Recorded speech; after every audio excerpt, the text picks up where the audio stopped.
Buenos días.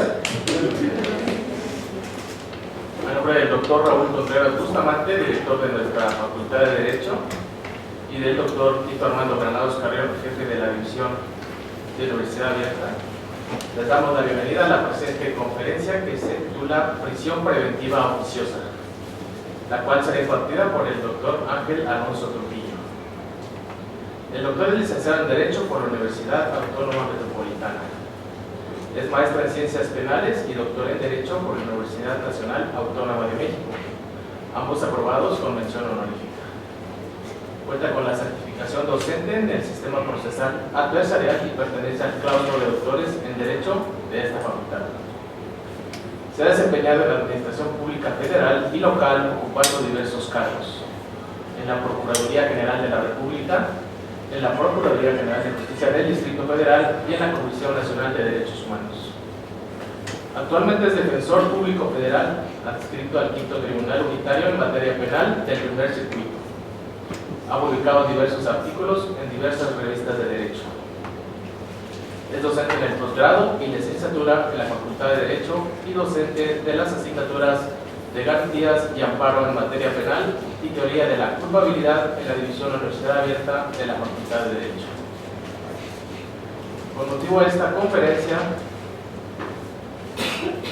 da entrada en vigor el nuevo Sistema Procesal Penal Acusatorio de Corte Adversarial el 18 de junio de 2018, donde fueron reformados diversos artículos de la Constitución Política de los Estados Unidos Mexicanos, entre ellos el artículo 19, en el cual se instituyó que el juez ordenará la prisión preventiva oficiosamente en los casos de delincuencia organizada, homicidio doloso, violación, secuestro, trata de personas, delitos cometidos con medios violentos como armas y explosivos, así como el libre desarrollo de la personalidad y de la salud. La prisión preventiva oficiosa es violatoria de diversos instrumentos internacionales en los que el Estado mexicano es parte. Tal es el caso de la Convención Americana sobre Derechos Humanos, el Pacto Internacional de Derechos Civiles y Políticos y las reglas mínimas de las Naciones Unidas sobre las medidas no privativas de la libertad, conocidas como reglas de Tokio. En tal virtud, la prisión preventiva oficiosa puede ser considerada inconvencional y debe ser expulsada de nuestro sistema de normas, a pesar de estar calificada como una restricción constitucional. Por favor, demos un aplauso de bienvenida al doctor Ángel Alonso Trujillo.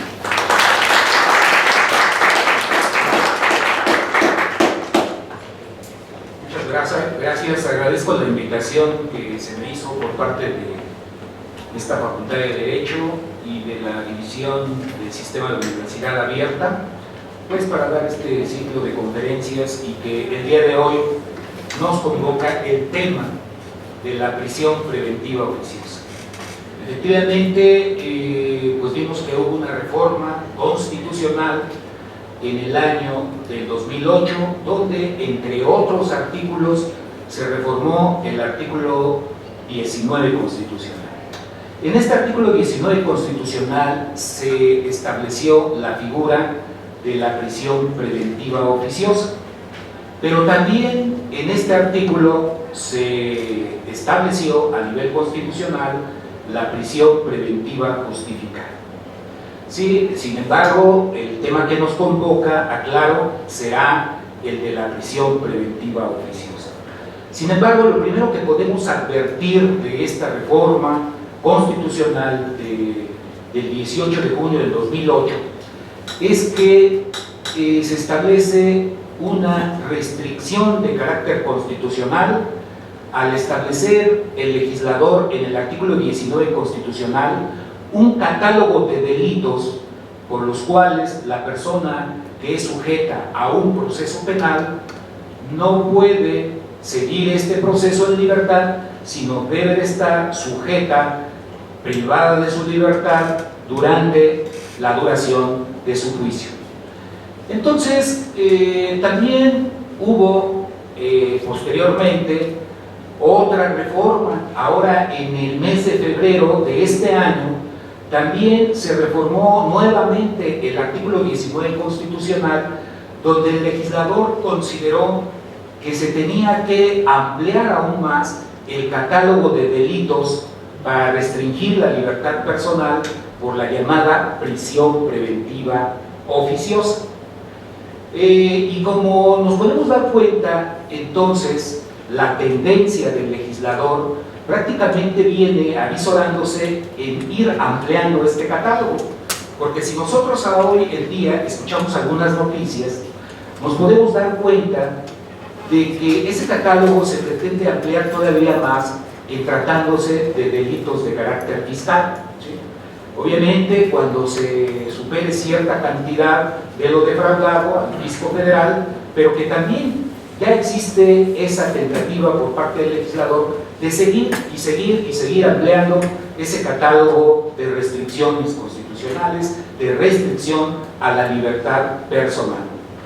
Entonces, en esa medida, pues bueno, lo primero que yo quiero también señalar es de que esto en el Sistema Interamericano de Derechos Humanos, la Comisión Interamericana de Derechos Humanos ha denunciado en los últimos años que los países de la región en América Latina han precisamente emitido diferentes reformas a sus textos legales, en donde cada vez más se amplía el uso de la prisión preventiva, ¿sí? Inclusive podemos ver algunos datos estadísticos. Por ejemplo, hablamos de Argentina y Chile, donde se habla de un 25 o 30% de las personas que se encuentran privadas de su libertad en prisión preventiva sin recibir una sentencia. Ahí hablan de un 25 o 30%, sin embargo, hay otros países como Perú, en donde ya se avisora que es el 50% de la población penitenciaria la que se encuentra en prisión preventiva sin recibir una sentencia. ¿Pero qué sucede en el caso mexicano? En el caso mexicano lo que sucede es que tenemos aquí prácticamente, hay los datos estadísticos que puede consultar, está entre un 38 y un 40% de personas que se encuentran privadas de la libertad. Y esto asciende más o menos del total de la población penitenciaria, que son como 240,000 personas privadas de la libertad. De estas son aproximadamente entre 76 y 77,000 que se encuentran en esa situación de prisión preventiva, ¿sí? Luego entonces, pues también hay otro tipo de normas que vienen a colación en este tema, que es fundamentalmente la reforma al artículo primero constitucional del 10 de junio del 2011. Esta reforma constitucional fue muy importante porque precisamente en esta se establece que se amplía el catálogo de derechos humanos contenidos en la Constitución, porque se dice que todos los derechos humanos contenidos en los instrumentos internacionales de los que el Estado mexicano sea parte, también forman ahora o amplían el catálogo de derechos humanos, y con esto, con los derechos humanos contenidos en el texto constitucional y los derechos humanos contenidos en los instrumentos internacionales, se ha ampliado lo que se llama el bloque de constitucionalidad, y lo que la Corte Mexicana determinó al resolver la contradicción de tesis 293/2011, que señala que ahora el nuevo parámetro de control de la regularidad constitucional se conforma precisamente por todo ese catálogo de derechos humanos contenidos en la Constitución, pero también los que se encuentran en sede internacional. ¿Y qué significa entonces el catálogo de regularidad constitucional? Que es toda una serie de derechos mínimos, un piso mínimo de derechos que le van a dar validez al sistema de normas, ¿sí? Entonces, aquí quiero señalar que esto lo vayamos tomando en consideración, porque más adelante voy a hacer algunos comentarios respecto de esta temática. También, pues bueno, podemos encontrar nosotros a nivel constitucional, en este mismo artículo primero constitucional, que el primer párrafo de este numeral nos señala que todas las personas que se encuentren en la República Mexicana gozarán de los derechos humanos que reconoce la Constitución y los tratados internacionales de los que el Estado mexicano sea parte. Pero también agrega en la última parte del párrafo primero del artículo primero constitucional, refiere lo siguiente: dice que esos derechos y garantías que se encuentran reconocidas en la Constitución y en los instrumentos internacionales, dice que solo podrán suspenderse o restringirse en los casos y en las condiciones que la propia Constitución establece. ¿Sí? Entonces, ahí hay otro elemento muy importante, que son las llamadas restricciones constitucionales. ¿Sí? La propia Constitución, en el artículo primero, permite que haya restricciones a la libertad personal, pero en esa medida vamos a ver si por ese solo hecho de encontrarse en el texto constitucional, eso le da validez a la restricción del derecho a la libertad, como en este caso, que es la prisión preventiva.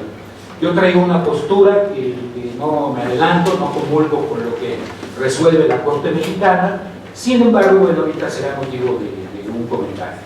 Por otra parte, entonces, todos estos son los ingredientes que encontramos a nivel constitucional, pero hay otros también, como en el artículo 14 constitucional, que establece que nadie podrá ser privado de la libertad sino mediante un juicio seguido ante los tribunales previamente establecidos y conforme a las leyes expedidas con anterioridad al hecho. Es decir, que para que se pueda restringir la libertad personal también, como en el caso de la prisión preventiva oficiosa, debe de haber también un cumplimiento a las formalidades esenciales del procedimiento, al debido proceso. En esa medida también la propia Constitución, en el artículo 20, nos establece el principio de presunción de inocencia. El principio de presunción de inocencia, efectivamente, que todas las personas que están sujetas a un proceso penal no pueden ser consideradas culpables, sino inocentes, ¿sí? Hasta que se acredite de manera plena, mediante un juicio previo y con una sentencia de condena, su culpabilidad. Por lo tanto, no deberá de presumirse su culpabilidad, sino su inocencia.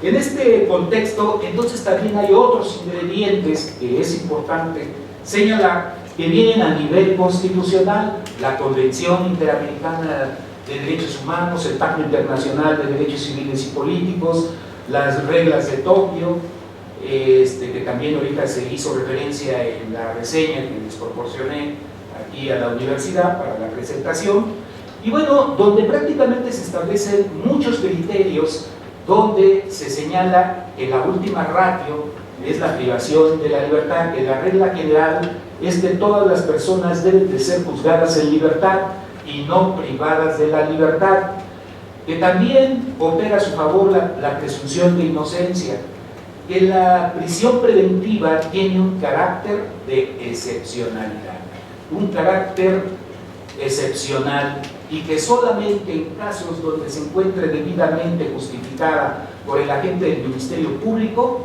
podrá restringirse la libertad personal. En esa medida, entonces, pasamos a señalar ahora lo siguiente, que es una medida cautelar. ¿Sí?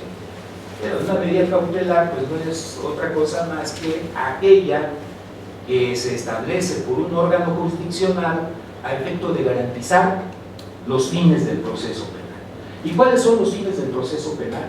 Que la persona a la cual le vamos a juzgar pues no se vada a la acción de la justicia, que la podamos llamar a juicio, que no se alteren las pruebas, que no se alteren las evidencias, que no se afecte a las víctimas, ofendidos o a la comunidad, y fundamentalmente pues garantizar la estabilidad del proceso a fin de que eventualmente en un futuro podamos garantizar la imposición de una sentencia. ¿Sí? Entonces, Eso viene siendo una medida cautelar, garantizar estos fines del proceso. Ahora, la prisión preventiva, pues ¿qué es la prisión preventiva? Es aquella que se impone en términos del artículo 18 constitucional cuando el delito por el cual una persona es juzgada merece ser sancionada con pena privativa de la libertad. Esa es la regla, no puede haber otra. Solamente habrá lugar a prisión preventiva cuando el delito que se le imputa a un sujeto sea privativo de la libertad. Si no es privativo de la libertad, no ha lugar a la prisión preventiva. Puede haber delitos de carácter con sanción económica o con pena alternativa no privativa de la libertad, y en esos casos no puede haber prisión preventiva. Entonces, la prisión preventiva abarca desde el momento de la detención ante las autoridades estatales como el agente del Ministerio Público hasta el momento del dictado de la sentencia. Eso es prisión preventiva. La prisión punitiva es cuando la persona ya está prácticamente en la etapa de compurgación de la pena. Entonces, como ya lo hemos señalado, pues bueno, existen todos estos ingredientes en sede nacional, pero otros que también existen en el sistema interamericano de derechos humanos, como los que ya señalamos de la Convención, el Pacto y las reglas de Tokio. Entonces, pues bueno, derivado de todo esto, pues lo que podemos señalar es de que la Corte Mexicana, cuando resuelve la contradicción de tesis 293, diagonal 2011, emite dos criterios que dieron lugar a dos jurisprudencias, la jurisprudencia 20 y 21 de ese mismo año, ¿sí? Y entonces refiere en la primera que el nuevo parámetro de regularidad constitucional se constituye por los derechos humanos contenidos en la Constitución, pero también en los derechos humanos contenidos en los tratados internacionales de los que el Estado mexicano sea parte. Pero la Corte Mexicana, al resolver esa contradicción de tesis, dijo: momento, cuando haya una restricción de carácter constitucional a esos derechos humanos, prevalecerá esa restricción, lo que dice la Constitución, por encima de los tratados internacionales. Entonces ahí empieza el primer momento de las críticas que podemos hacer. Y luego, en otra tesis que derivó de la resolución de la contradicción 293, dijo la Corte que los tratados internacionales tenían un carácter no orientador, sino vinculatorio para el Estado mexicano, para los jueces, que son los que van a resolver. Es decir, que estas autoridades, la jurisprudencia que emita la Corte Interamericana de Derechos Humanos, que es la intérprete de la Convención Interamericana, de los tratados internacionales del bloque americano, pues todos esos criterios de interpretación tienen un carácter ya vinculatorio para las autoridades mexicanas. Y bueno, entonces, si todo eso es cierto, y tenemos ahora que nuestro bloque de constitucionalidad también se conforma por todos esos los criterios de jurisprudencia que ha emitido la Corte Interamericana de Derechos Humanos, hago referencia a los mismos de manera muy rápida y quisiera señalar nada más lo siguiente, como síntesis introductoria de los criterios de la Corte. En 5 jurisprudencias de 5 casos que resolvió: 1, que la prisión preventiva tiene un carácter excepcional. Punto número 1. No puede ser la regla, sino es la excepción. Punto número 2. La prisión preventiva debe de cumplir con el principio de proporcionalidad, es decir, que la prisión preventiva no debe de ser una medida desmedida, desproporcional en relación a la medida cautelar que se impone y los fines que se persiguen con la imposición de la misma. Punto número 3, que la prisión preventiva debe de cumplir con el principio de necesidad, debe ser necesario. Si realmente no se justifica que esta sea la que nos puede garantizar y no otra, los fines del proceso, entonces estamos violando el principio de necesidad. Realmente los jueces deben de cumplir con ese principio de que esta es la medida necesaria para cumplir con estos fines del proceso. Punto número 4, que la prisión preventiva no puede atender al tipo de delito por el cual la persona está sujeta a proceso. Y esto es un tema muy interesante, porque es lo que precisamente no ha cumplido el Estado mexicano al establecer un catálogo de delitos en el artículo 19 constitucional y en el artículo 167 del Código Nacional de Procedimientos Penales, con la tendencia a seguir incrementándose ese catálogo de delitos, como principalmente delincuencia organizada, secuestro, violación, homicidio, etcétera, y ahora los nuevos, portación de arma de fuego. Cualquier persona que encuentre con un arma de fuego, prisión preventiva oficiosa, robo a casa de habitación, robo de hidrocarburos, el tema de cuestiones de fines electorales, el tema también del delito de corrupción en la modalidad de enriquecimiento ilícito, que por sí o per se ese delito de enriquecimiento ilícito tiene visos de inconstitucionalidad también, porque la carga de la prueba en acreditar que el incremento en el patrimonio del servidor público es lícito recae en el propio servidor público y no en el Estado, en el agente del Ministerio Público. Entonces, debe de ser una medida que cumpla con esos estándares internacionales de excepcionalidad, proporcionalidad, necesidad, que no debe de imponerse en razón del tipo de delito y además que no debe de imponerse con relación a la gravedad del delito, ¿sí? Entonces, tenemos que estos criterios fueron sostenidos prácticamente, pues bueno, por la Corte Interamericana. Nada más por cuestiones de tiempo voy a señalar cuáles son los casos donde se resuelve esa temática. La prisión preventiva constituye una medida excepcional en el caso Daniel Tiri contra Ecuador.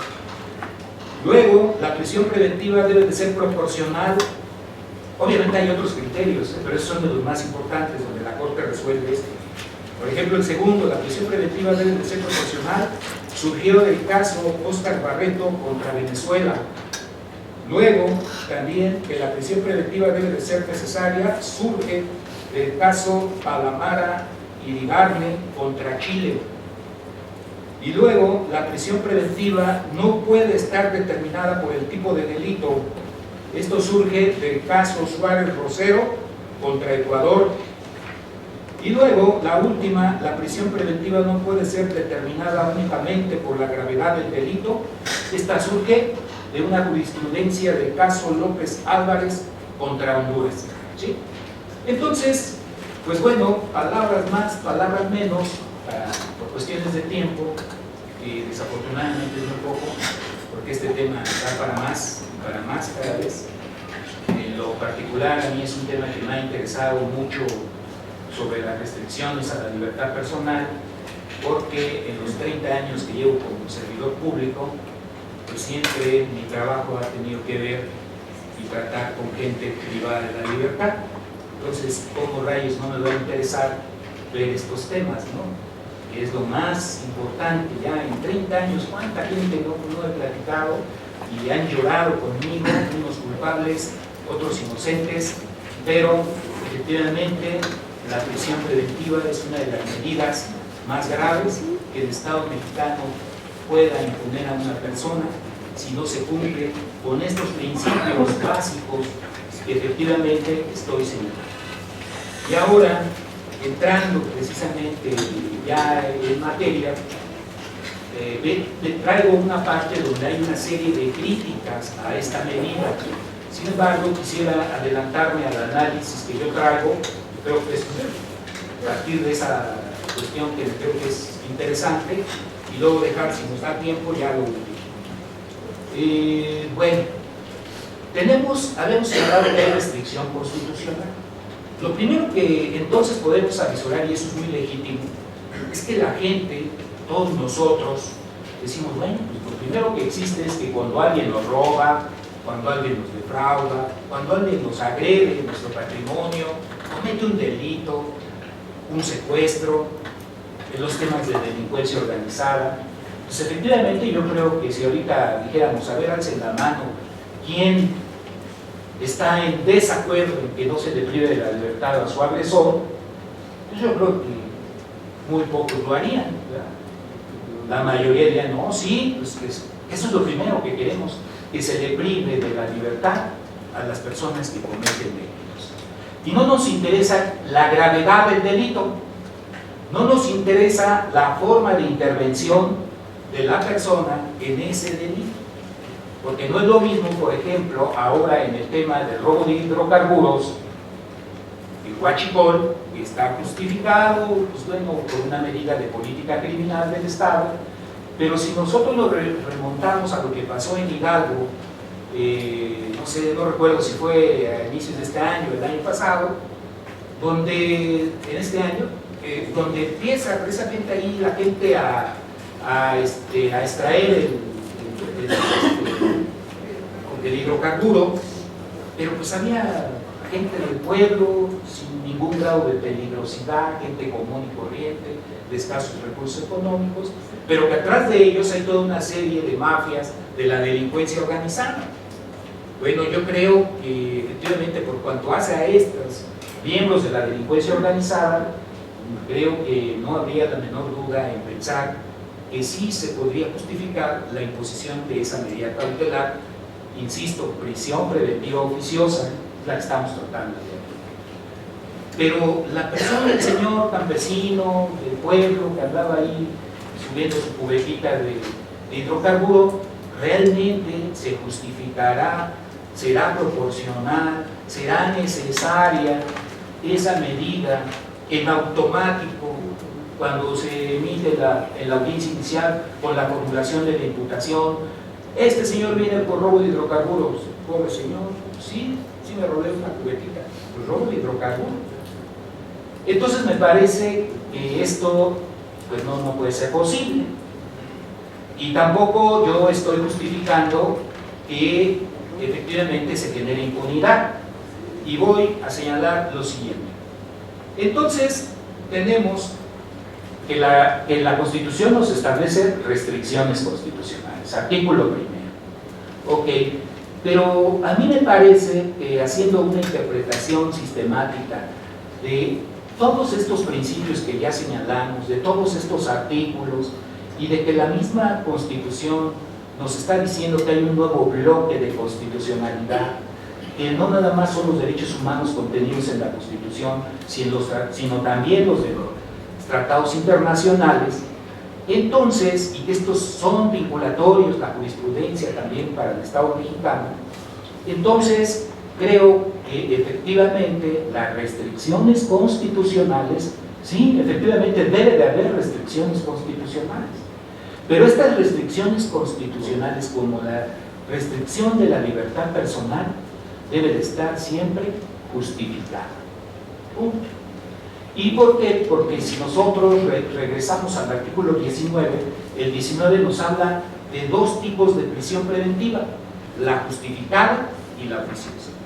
¿Y qué advertimos de ahí? Que hay una antinomia entre un sistema garantista que establece pues, la prisión preventiva justificada, que esa es la que se debe imponer bajo el principio de excepcionalidad, necesidad, proporcionalidad, idoneidad, legalidad, etc., y donde la gente del Ministerio Público debe de justificar en una audiencia: señor juez de control, estos son los medios de prueba que yo tengo para acreditarle que Juan Pérez se va a evadir a la acción de la justicia, que Juan Pérez no tiene un domicilio fijo, que Juan Pérez va a poner en riesgo los fines del proceso penal, que va a alterar prueba.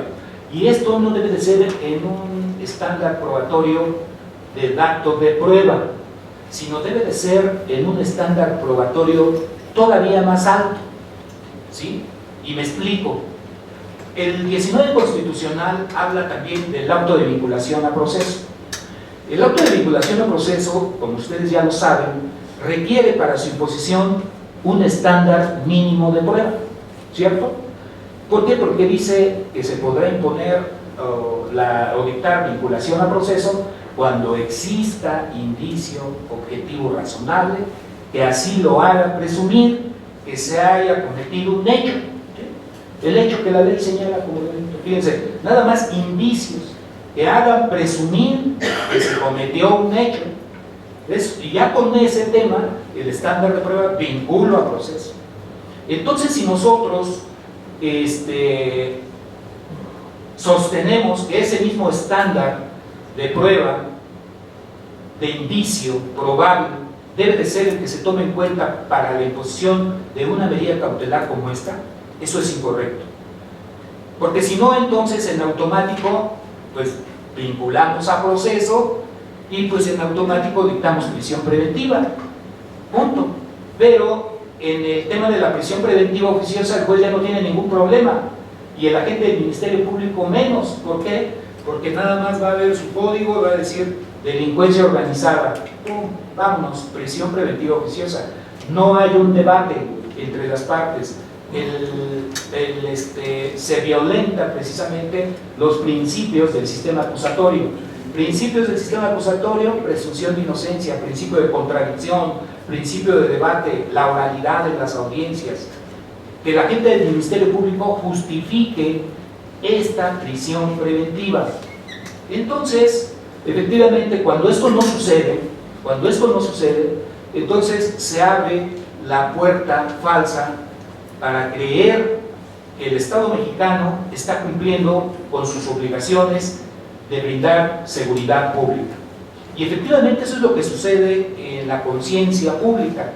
Cuando escuchamos que a un personaje famoso ya le impusieron, o a un personaje peligroso, que yo me iría más por eso, a los personajes peligrosos, ya les impusieron prisión preventiva oficiosa. Y entonces decimos, pues el Estado está cumpliendo con su trabajo, está bien, se van a ir a la cárcel. Pero, y afuera pues vemos que está el culiacanazo, está lo que acaba de pasar en Sonora, toda una serie de violencia social y donde la delincuencia organizada pues no tiene límite, ¿sí? Entonces, efectivamente, la prisión preventiva oficiosa no cumple con los fines de disminuir los índices de inseguridad y tampoco los índices de violencia social. En esa medida, entonces, bueno, ya la Constitución nos establece que hay restricciones de carácter constitucional. Pero entonces, yo considero que ese tipo de restricciones deben de estar debidamente justificadas. Punto. ¿Por qué? Porque si nosotros tomamos en consideración, por ejemplo, cuando hay la suspensión de garantías en el artículo 29 constitucional, fíjense, dos temas: el artículo primero, que habla de restricción, y el artículo 29 de la Constitución, que habla de la suspensión de garantías. Entonces, el artículo primero dice que sí se pueden restringir los derechos en los casos y condiciones que se establezcan en la ley, en la Constitución. Casos y condiciones. O sea, hay que ver cuáles casos y cuáles son las condiciones. Tiene que haber condiciones para eso. No es en automático como la prisión preventiva. A ver, ¿cuál es delincuencia organizada? Vámonos, prisión preventiva, ahí usted se queda.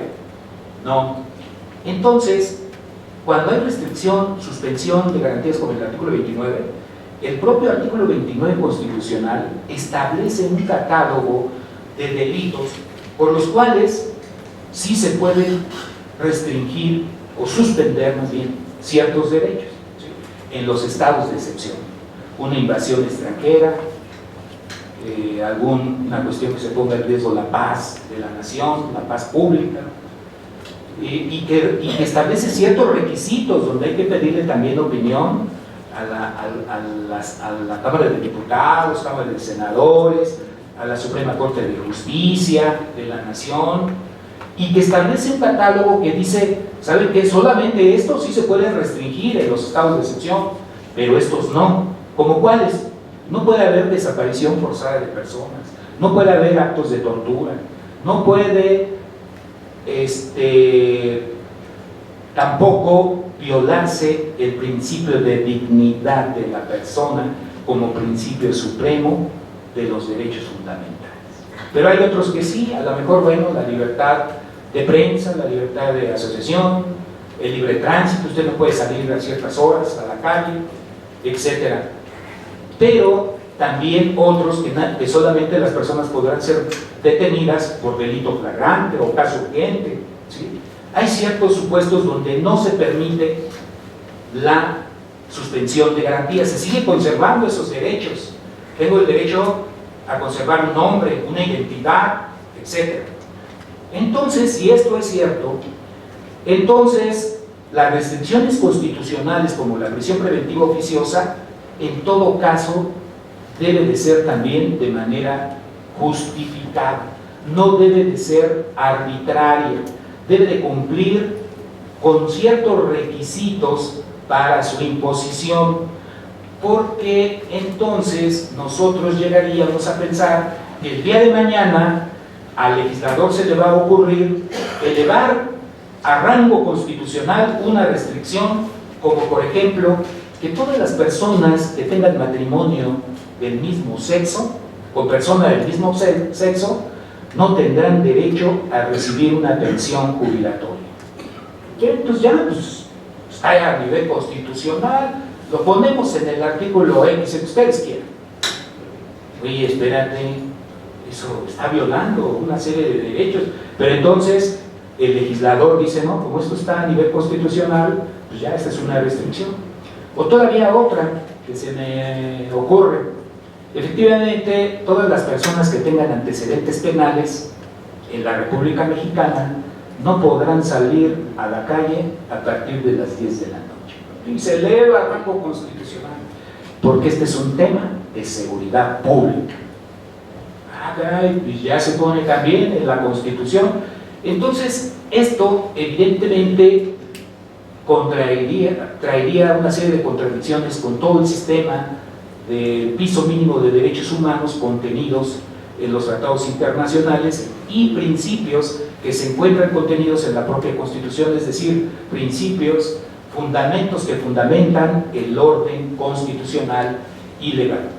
En esa medida, entonces, también yo considero que aquí, para poder argumentar de si ese tipo de restricciones constitucionales pueden justificarse, de lo que yo he investigado también, puedo llegar a la siguiente conclusión: que estas restricciones solamente van a ser válidas si cumplen dos requisitos.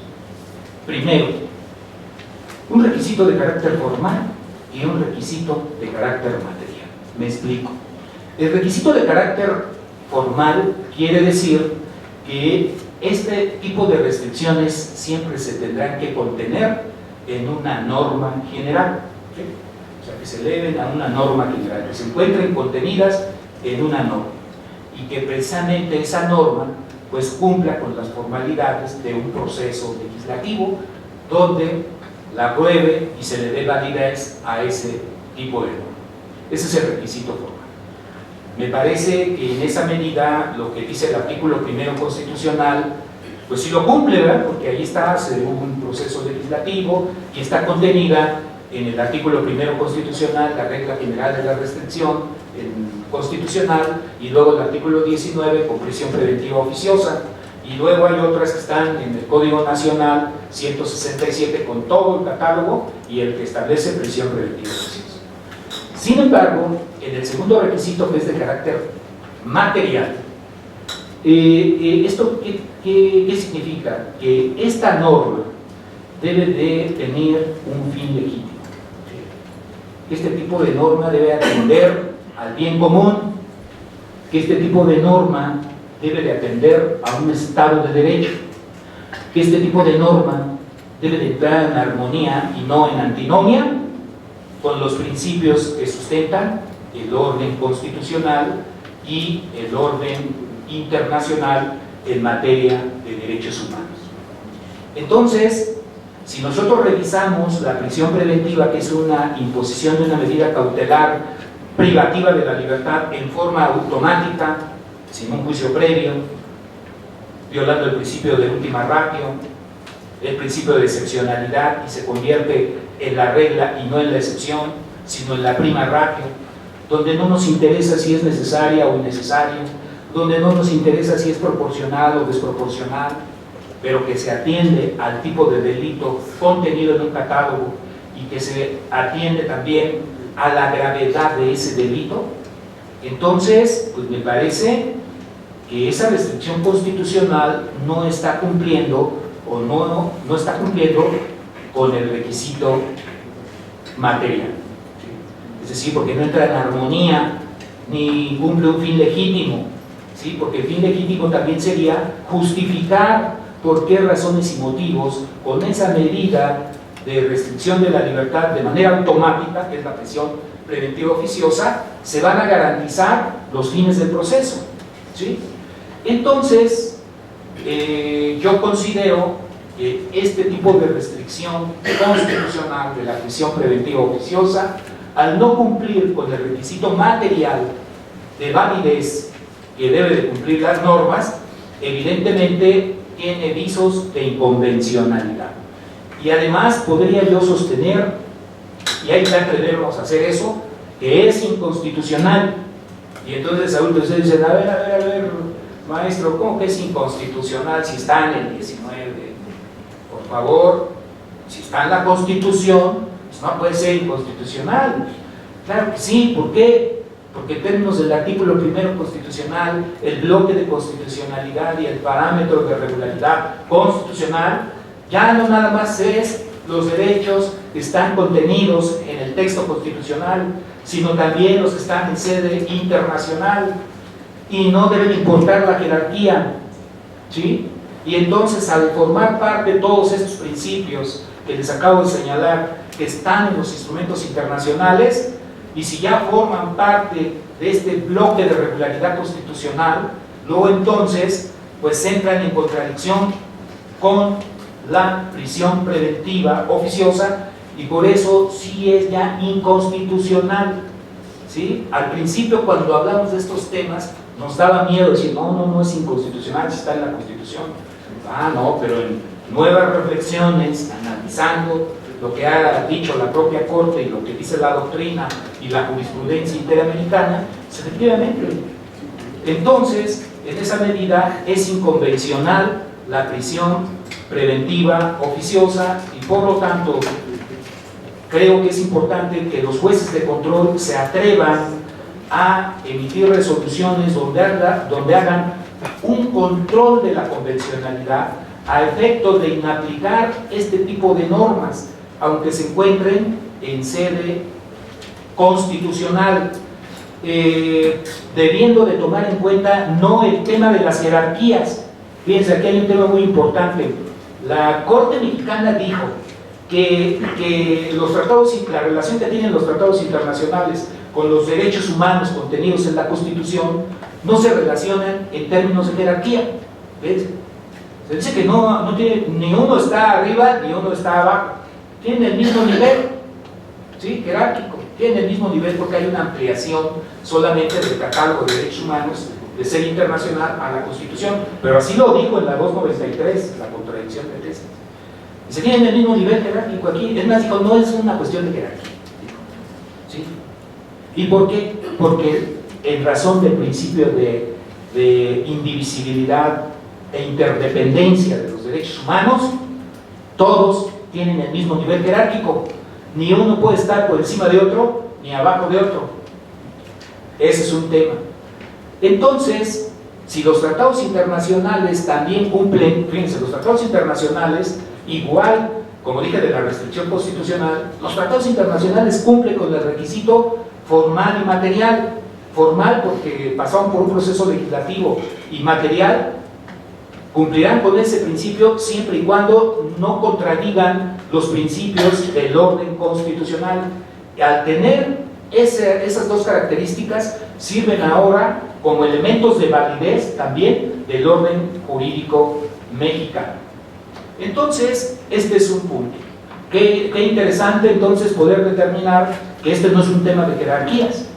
Y entonces propongo también que lo que debemos de hacer los operadores del sistema de justicia, defensores, sobre todo públicos y privados, y los jueces, magistrados, que se atrevan o nos atrevamos a meter promociones, a emitir resoluciones donde se establezca que en razón de que este no es un principio de jerarquías entre tratados internacionales y el contenido y la Constitución, entonces no importa inclusive que un derecho humano contenido en un tratado internacional tenga un nivel jerárquico, a lo mejor si hablamos de jerarquías, menor que la Constitución. Eso no importa. Lo que importa de hoy en adelante es que se atienda al principio de mayor beneficio y de menor lesividad a los derechos humanos. O sea, no importa la jerarquía, eso es algo inocuo. Nosotros tenemos que atender cuál es la norma que es más benéfica en atención a ese principio de mayor beneficio y menor lesividad a los derechos humanos. Y si esto sucede entonces con una norma de carácter internacional, como son el catálogo de garantías judiciales que se ha establecido en la propia Convención Interamericana y los demás instrumentos internacionales que ya señalé y que existen más, y también lo que se desprende de la jurisprudencia de la Corte Interamericana de Derechos Humanos, luego entonces podemos sostener con claridad que efectivamente podemos inaplicar esta clase de normas.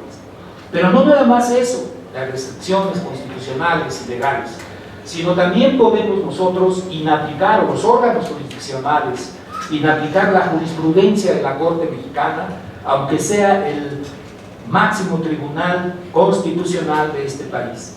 ¿Por qué? Porque ellos también sacaron una tesis que dice que la jurisprudencia emitida por la Suprema Corte de Justicia de la Nación, del Pleno de la Corte, no puede ser sujeta al control de convencionalidad. Nos ponen otro candado. ¿Por qué no? Si esta jurisprudencia es menos benéfica que la de la Corte Interamericana, pues también debe de aplicarse. En esta medida, entonces, pues nos podemos dar cuenta cómo si hay una serie de ingredientes de los cuales podemos echar mano. Sin embargo, pues la Corte Mexicana pues ha seguido en el sentido opuesto del grupo de conservadores de la Corte, y me refiero a aquellos que defienden, conservadores quiero decir, aquellos que defienden la supremacía constitucional y que dicen que por encima de la Constitución no hay nada, ¿sí? Sin embargo, el grupo de liberales pues dice lo contrario, que hay que atrevernos precisamente a sostener que puede haber instrumentos y podemos aplicar normas de carácter internacional o jurisprudencia de la Corte Interamericana, ¿sí?, que pueda ser más benéfica y a efecto de proteger con un mayor beneficio los derechos fundamentales de las personas. Entonces creo que así, de una manera muy general, pues estamos hablando de estos temas. Y finalmente, bueno, por cuestiones de tiempo me adelanto, yo creo que todas estas medidas que ha implementado el Estado mexicano en los últimos días, pues no, como la misma, no lo digo yo, lo dicen los informes de grupos de trabajo sobre detenciones arbitrarias de la Organización de las Naciones Unidas, también informes que ha emitido la Comisión Interamericana de Derechos Humanos sobre también temas de detención arbitraria, que dicen que en el Estado mexicano no hay, más bien en el bloque americano no hay evidencia empírica que demuestre que con el uso de la prisión preventiva oficiosa se disminuyan los índices de criminalidad. Además, hay problemas no nada más de carácter legal, como todos estos que he señalado, sino cuáles son otras de las implicaciones de la prisión preventiva oficiosa. La prisión preventiva oficiosa implica que haya una mayor sobrepoblación en las cárceles, ¿sí?, un mayor índice de población penitenciaria, un mayor índice de hacinamiento en las cárceles.